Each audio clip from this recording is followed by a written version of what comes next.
चलो बच्चों, अब आगे बात करते हैं टाइप्स ऑफ रिलेशन क्या होता है।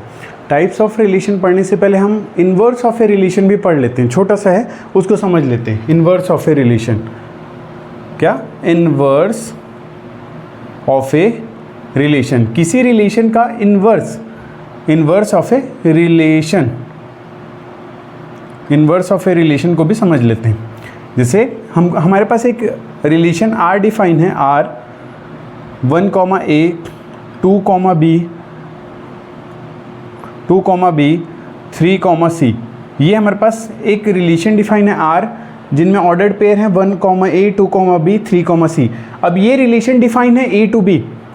कभी भी कोई रिलेशन डिफाइन होता है तो वो दो सेट्स में डिफाइन होता है, वो दो सेट्स डिफरेंट भी हो सकते हैं, सेम भी हो सकते हैं। ये जो आर रिलेशन डिफाइन है ना, ये रिलेशन डिफाइन है A to B, ये रिलेशन डिफाइन है A to B। समझ में आई बात? अगर मैं इसी रिलेशन में, इसी रिलेशन के डोमेन की बात करूं, domain of R, domain of R, तो डोमेन क्या होता है? देखो, रिलेशन के अंदर ब्रैकेट में जो होते हैं इनको हम ऑर्डर्ड पेयर बोलते हैं। ये क्या है? Ordered pair. और इनके अंदर ये क्या है? एलिमेंट है, जैसे 1 और A 2 B 3 C, ये ब्रैकेट में लिखे हैं वो ऑर्डर्ड पेयर हैं और इनके अंदर हैं वो एलिमेंट्स हैं, इनको हम क्या बोलते हैं? एलिमेंट्स। अब इन ऑर्डर्ड पेयर में जो पहले एलिमेंट होते हैं ना, इनको हम डोमेन बोलते हैं। जैसे मैं डोमेन की बात करूं तो ये क्या होगा? 1, 2, 3, ये हो गए डोमेन। अगर मैं रेंज की बात करूं, यही बात करूं मैं, रेंज ऑफ आर की बात करूं, रेंज की बात करूं, तो ये क्या होंगे? A B C, A, B, C। समझ में आई बात? ये हमारे पास एक रिलेशन डिफाइन है A to B। इस रिलेशन में ये ब्रैकेट में लिखे, इनको बोलते हैं हम ऑर्डर्ड पेयर। और इन ऑर्डर्ड पेयर के जो पहले एलिमेंट होते हैं उनको हम डोमेन बोलते हैं। जैसे 1, 2, 3, ये क्या हो गए? डोमेन हो गए। और सेकेंड एलिमेंट को हम रेंज बोलते हैं। अब हम निकाल रहे हैं आर इनवर्स, इस रिलेशन का इनवर्स, मतलब आर इनवर्स हुआ, वो क्या हुआ? आर इनवर्स से डिनोट करते हैं, आर के ऊपर इनवर्स। अब ये इनवर्स क्या होता है? जैसे यहाँ रिलेशन डिफाइंड था A to B, तो होता क्या है जब इस रिलेशन का हम आर इनवर्स निकाल रहे हैं तो होगा क्या? ये ऑर्डर्ड पेयर के एलिमेंट आपस में क्या हो जाते हैं? चेंज हो जाते हैं। मतलब ये आर इनवर्स डिफाइन हो जाएगा B to A, ये क्या डिफाइन हो जाएगा? B to A। मतलब ये ऑर्डर्ड पेयर कैसे चेंज हो गए?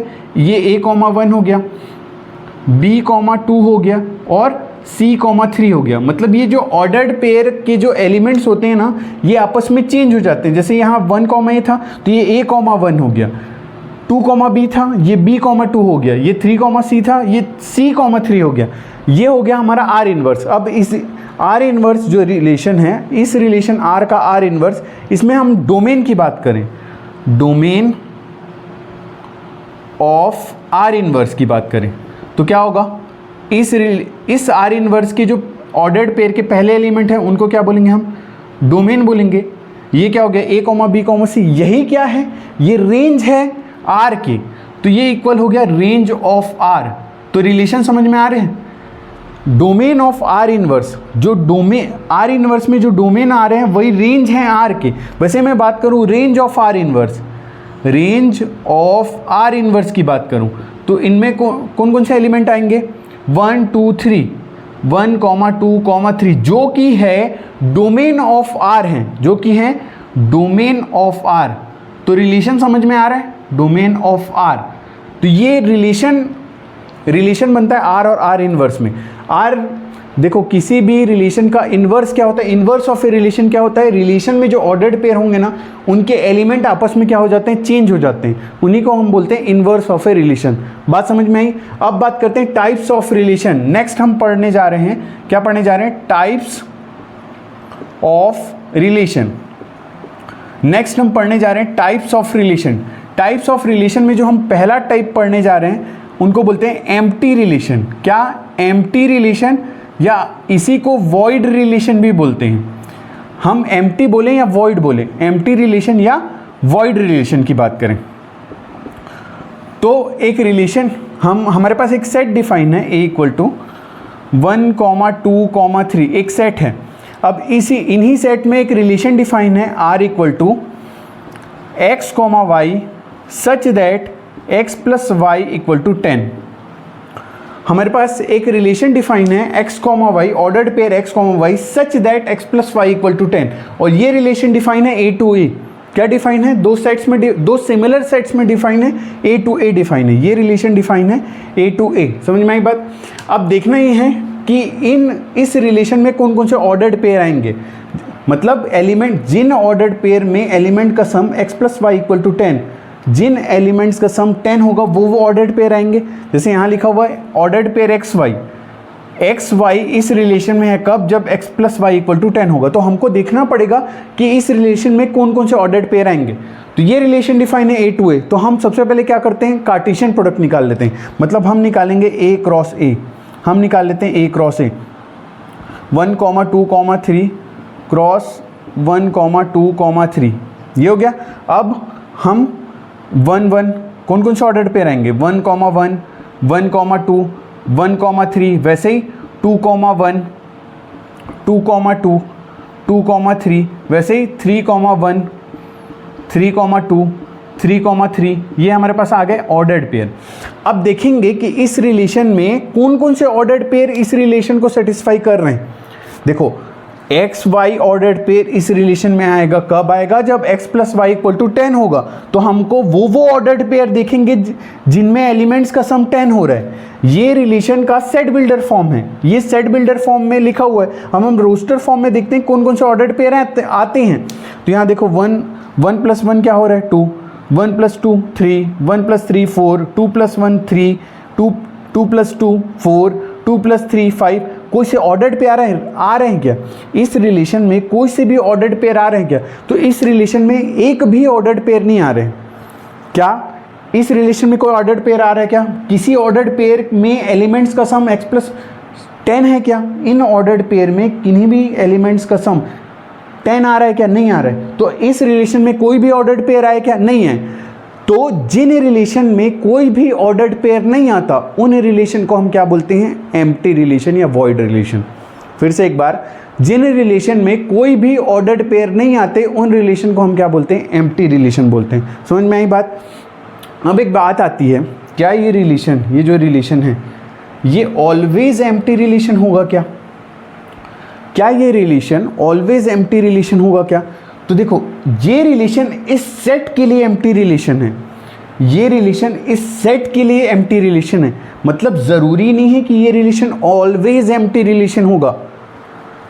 तो ये डिपेंड किस पे कर रहा है? कोई रिलेशन, जैसे ये रिलेशन एम्प्टी रिलेशन होगा कि नहीं, ये डिपेंड किस पे कर रहा है? वो किन दो सेट्स में डिफाइन है उस पर डिपेंड कर रहा है। एकदम इंपॉर्टेंट बात बता रहा हूँ। क्या ये रिलेशन ऑलवेज एम्प्टी रिलेशन होगा क्या? तो कोई भी रिलेशन वो एम्प्टी रिलेशन होगा या कोई स्पेसिफिक रिलेशन होगा, वो डिपेंड करता है कि वो किन सेट्स में डिफाइन है।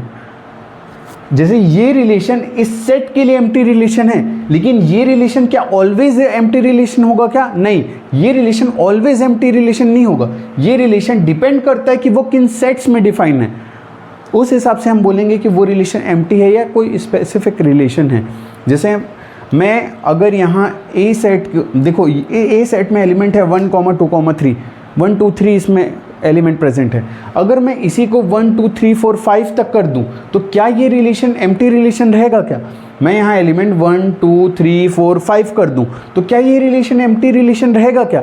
तब ये रिलेशन एम्प्टी रिलेशन नहीं रह जाएगा, क्योंकि इस रिलेशन में 5,5 ऑर्डर पेयर आ जाएगा ना। मतलब कुछ ऑर्डर्ड पेयर आ गया तो किसी रिलेशन में कोई ऑर्डर्ड पेयर आ गया, मतलब वो एम्प्टी रिलेशन तो नहीं रहा। मतलब कोई रिलेशन एम्प्टी होगा या कोई और रिलेशन होगा, वो डिपेंड करता है कि वो किन सेट्स में डिफाइन है। ये रिलेशन ऑलवेज एम्प्टी रिलेशन नहीं होगा। समझ में आई बात? तो एम्प्टी रिलेशन कंप्लीट समझ में आया। अब नेक्स्ट बात करते हैं हम लोग यूनिवर्सल रिलेशन। सेकेंड हम बात करते हैं यूनिवर्सल रिलेशन। यूनिवर्सल रिलेशन की बात करते हैं। यूनिवर्सल रिलेशन किसको बोलते हैं? देखो यूनिवर्सल रिलेशन किसको बोलेंगे? जब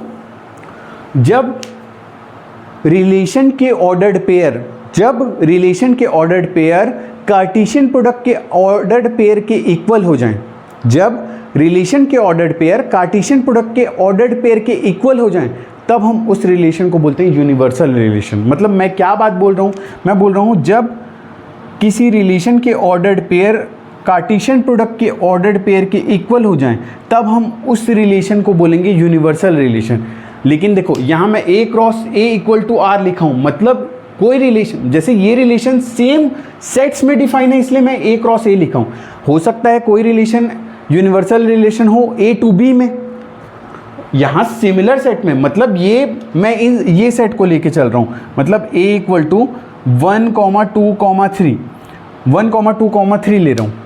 अब A cross A equal to R लिखा हूँ, मतलब यहाँ रिलेशन जो डिफाइन है ना वो A टू A डिफाइन है, इसलिए हो सकता है A टू B हो और A टू B डिफाइन हो और वो रिलेशन के इक्वल हो जाए।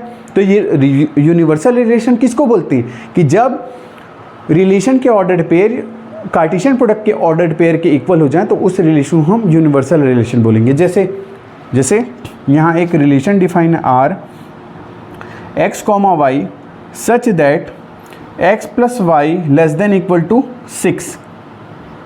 एक मैं यहाँ पर रिलेशन लिखा और ये रिलेशन डिफाइन है A टू A, इस सेट्स में डिफाइन है, A टू A डिफाइन है। तो सबसे पहले हम देखेंगे कि कौन कौन से ऑर्डर्ड पेयर इस रिलेशन में आएंगे। ये रिलेशन का सेट बिल्डर फॉर्म है, तो हम सबसे पहले क्या करेंगे, A टू A डिफाइन है ना, तो मतलब A क्रॉस A निकाल लेते हैं, मतलब कार्टेशियन प्रोडक्ट निकाल लेते हैं, ये निकला हुआ है। अब देखेंगे कि इन कार्टेशियन प्रोडक्ट में से कौन कौन से ऑर्डर्ड पेयर इस रिलेशन में आ रहे हैं, मतलब किनका sum x plus y less than equal to 6 है। यहाँ यही तो लिखा हुआ है भाई कि ये ऑर्डर्ड पेयर इस रिलेशन में आएगा कब, जब x और y एलिमेंट्स का sum less than equal to 6 होगा, वो ऑर्डर्ड पेयर इस रिलेशन में आएंगे। तो देखते हैं कि कौन कौन से ऑर्डर्ड पेयर आ रहे हैं। अब देखो x plus y less than equal to 6 वाले कौन कौन से हैं, 1 प्लस 1 2 जो लेस देन 6 है, मतलब 1, 1 आएगा। वैसे ही 1, 2 भी आएगा, 1 प्लस 2 3 लेस देन 6 है, 1, 3 भी आएगा, 3 प्लस 1 4 लेस देन 6 है।